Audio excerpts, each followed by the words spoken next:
Hello everyone, welcome to my channel. So guys, आज हम MSc second semester physical chemistry का topic ले रहे हैं, माइसिलेशन। काफ़ी ज़्यादा इंपॉर्टेंट टॉपिक है, हमेशा एग्जाम में आता है, इसलिए आपको इसको अच्छे से कंप्लीट करके जाना है। और चैनल पर नए हैं तो प्लीज़ चैनल को सब्सक्राइब कर दीजिएगा, बेल आइकन प्रेस कर दीजिएगा। और एमएससी केमिस्ट्री और सेमेस्टर की नोट्स परचेस करने के लिए आप मुझे व्हाट्सएप पे मैसेज कर सकते हैं, डिस्क्रिप्शन पे व्हाट्सएप नंबर शेयर कर दिए हैं। तो चलिए देखते हैं आगे। तो देखिए आगे, वह विलयन जो निम्न सांद्रता पर किसी भी साधारण विलयन या विद्युत अपघट्य का कार्य करते हैं। ठीक है, क्या कह रहे हैं कि वह विलयन जो निम्न सांद्रता पर, ठीक है, जो निम्न सांद्रता पर किसी भी साधारण विलयन या विद्युत अपघट्य का कार्य करते हैं। ठीक है, कैसे वह विलयन कह रहे हैं। ठीक है, जब उच्च सांद्रता पर कोलाइड की तरह व्यवहार करता है। इस कोलाइड विलयन में विभिन्न कण आपस में क्लस्टर गुच्छा बना लेते हैं, जिसे माइसल कहते हैं। ठीक है, मतलब यहाँ पर कह रहा है कि एक विलयन होता है, जो वह विलयन होते हैं ऐसे विलयन जो निम्न सांद्रता पर किसी भी साधारण विलयन या विद्युत अपघट्य का कार्य कर लेते हैं, जबकि उच्च सांद्रता कोलाइड की तरह व्यवहार करता है। ठीक है, और इस कोलाइड विलयन में विभिन्न कण आपस में क्लस्टर या गुच्छा बना लेते हैं, जिसे माइसल कहते हैं। और माइसल बनने की क्रिया को ही हम क्या कहते हैं, माइसिलेशन कहते हैं। ठीक है, अब माइसिलेशन की बनता कैसा है, किस प्रकार की क्रियाएं होती है, उसके बारे में आगे पढ़ते हैं।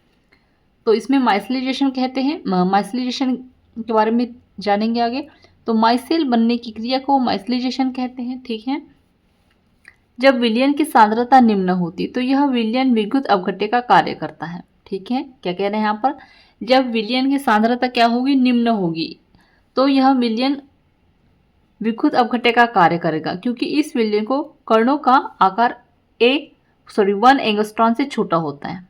ठीक है, जब सांद्रता निम्न होती है तो क्या होगा, विलयन विद्युत अपघट्य का कार्य करता है। ठीक है, क्योंकि इस विलयन में कणों का आकार क्या होता है, 1 एंगस्ट्रॉन होता है, से छोटा होता है। ठीक है, जब विलयन की सांद्रता बढ़ाते हैं तो विभिन्न कण आपस में जुड़कर क्लस्टर बना लेते हैं।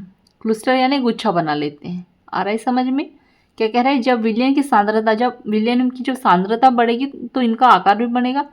ठीक है, जब विलयन की सांद्रता बढ़ाते हैं तो विभिन्न कण आपस में जुड़कर, जो कण होंगे इसके, वो आपस में जुड़कर क्लस्टर बना लेते हैं या गुच्छा बना लेते हैं, जिससे कणों का आकार 1 एंगस्ट्रॉन से 100 एंगस्ट्रॉन के मध्य हो जाता है। ठीक है, जब ये कंडीशन कब की है, जब जुड़कर क्लस्टर या गुच्छा बन जाता है, तब की कंडीशन बता रहा है ये। ठीक है, जिससे वह कोलाइड की भांति व्यवहार करता है।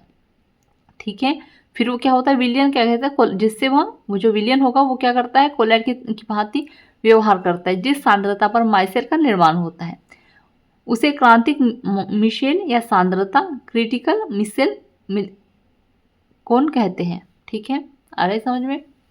आगे देखते हैं, मिशेल बनाने की क्रिया, मिशेल बनाने के लिए निश्चित तापमान की आवश्यकता पड़ती है। ठीक है, जिस पर मिशेल का निर्माण होता है उसे क्राफ्ट ताप कहते हैं। यहाँ पे कह रहा है कि माइसेल बनाने के लिए निश्चित ताप की आवश्यकता होती है। ठीक है, और जिस ताप पर माइसेल का निर्माण होता है उसे क्राफ्ट ताप कहते हैं। आ रहा है समझ में। आगे देखते हैं, आगे कह रहे हैं कि उच्च वसीय अम्लों के Na+ या K+ लवणों को साबुन कहते हैं।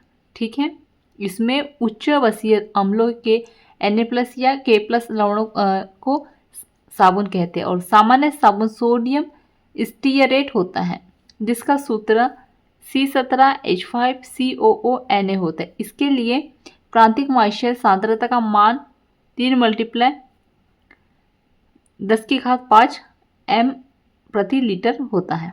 ठीक है, यदि साबुन के विलयन की सांद्रता यदि 3 × 10⁻³ मोल प्रति लीटर कर दी जाए तो इससे माइसेल का निर्माण हो जाता है। आ रहा है समझ में। आगे देखते हैं,